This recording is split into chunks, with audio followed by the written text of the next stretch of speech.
umum sebagian besar akan bisa Bapak dan Ibu lihat di dalam paparan kami, tetapi yang ingin saya sampaikan kan tadi juga mohon maaf sekali harus mundur acaranya ya, maka saya sholatnya kami akan lihat barangkali pertama yang sudah dilakukan oleh teman-teman di Pusat Pengembangan Generasi Lingkungan Hidup dan Kehutanan yang ada di Serpong adalah membangun gerakan PBLHS ya, yaitu mendorong teman-teman barangkali mengenalnya sebagai sekolah Adiwiyata, di mana kami membangun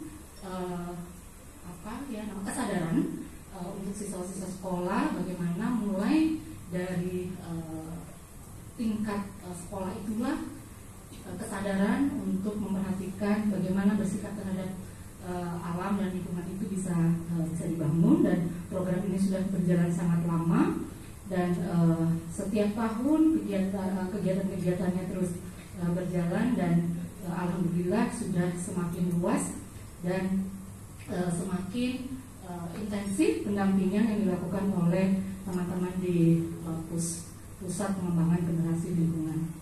Mungkin bisa langsung di slide sekolah Adiwiyata. Jadi sekolah ini berhasil melakukan berbagai gerakan, misalnya pemilahan sampah, kemudian melakukan hemat energi dan lain sebagainya. Selain itu juga siswa-siswanya didorong untuk membangun komunitas belajar yang memang di dalam kegiatan mereka sehari-hari, di dalam proses pembelajarannya sudah menerapkan hal tersebut.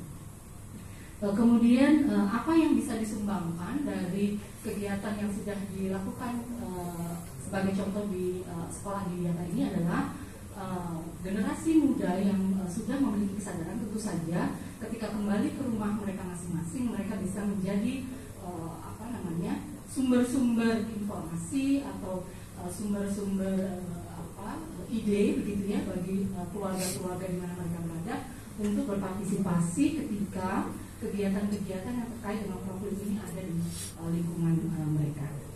Kemudian langsung saja di slide yang terakhir sebelum terima kasih. Mohon izin ya Bu, karena kasihan ini kalau sudah lapor sudah 12-17 sekarang.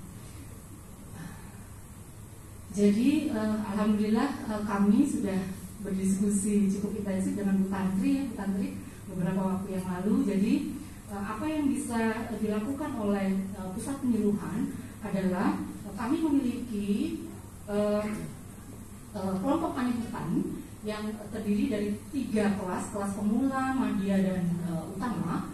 Nah, menurut kami KTH dengan kelas madya ini bisa didorong menjadi inisiator bagi lahirnya dan berkembangnya Proklim di desa masing-masing, gitu.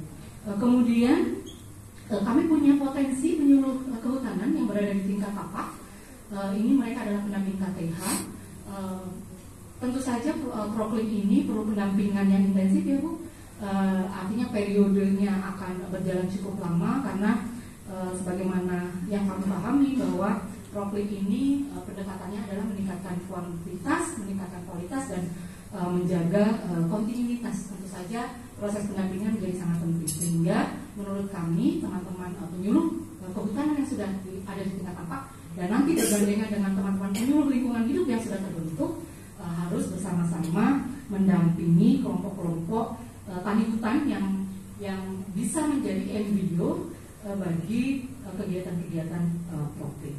Nah, karena targetnya kalau tidak salah ini 20.000 kampung iklim, apa saja yang harus kita lakukan bersama-sama? Barangkali untuk kami siap bersama-sama dengan teman-teman melakukan sosialisasi Proklim bagi penyuluh kehutanan. Kemarin rencananya kami di awal Maret dengan Bu Tantri mengagendakan ini, tetapi karena satu dan lain hal kita akan segera lakukan barangkali di April ya Bu Tantri, mudah-mudahan.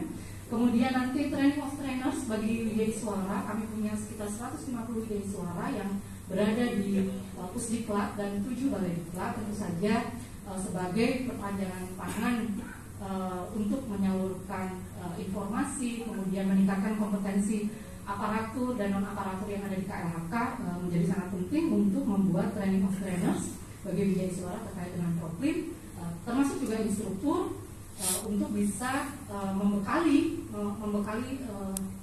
selanjutnya bagi misalnya penyuluh kehutanan swadaya masyarakat, penyuluh swasta untuk berpartisipasi dalam Proklim. Dan yang ketiga adalah bimbingan teknis terkait dengan pengusulan bagaimana Proklim diusulkan, bagaimana persyaratannya dan lain sebagainya. Kami juga sudah dengan Bu Tantri sudah merencanakan, kami mensupport akan dilakukannya BIMTEK secara regional sesuai dengan daerah-daerah di mana potensi pengembangan Proklim itu ada, dan kami juga nanti akan bersama-sama mencoba mencari contoh-contoh keberhasilan yang sudah dilakukan oleh pendamping-pendamping KTH. Kemudian barangkali kita bisa mendorong menjadi sekolah lapang terkait dengan Proklim atau kegiatan-kegiatan yang lain yang ada. Bahkan nanti bisa kita buat modulnya terkait dengan Proklim yang bisa kita gunakan untuk menyebarluaskan Proklim ini kepada penyuluh-penyuluh. Barangkali itu Ibu, mohon izin sekali lagi beberapa hal poin penting, kami hanya mengambil beberapa slide saja, tapi secara lengkap barangkali teman-teman bisa membacanya. Demikian, mohon maaf sekali lagi atas keterlambatan kami, dan mohon maaf menjadi tergesa menyampaikan apa yang bisa disupport dari BPD2SDM terkait dengan program Kampung Iklim ini. Mudah-mudahan kami bisa terus mendukung teman-teman di S1 untuk melaksanakan kegiatan-kegiatan. Demikian Bu.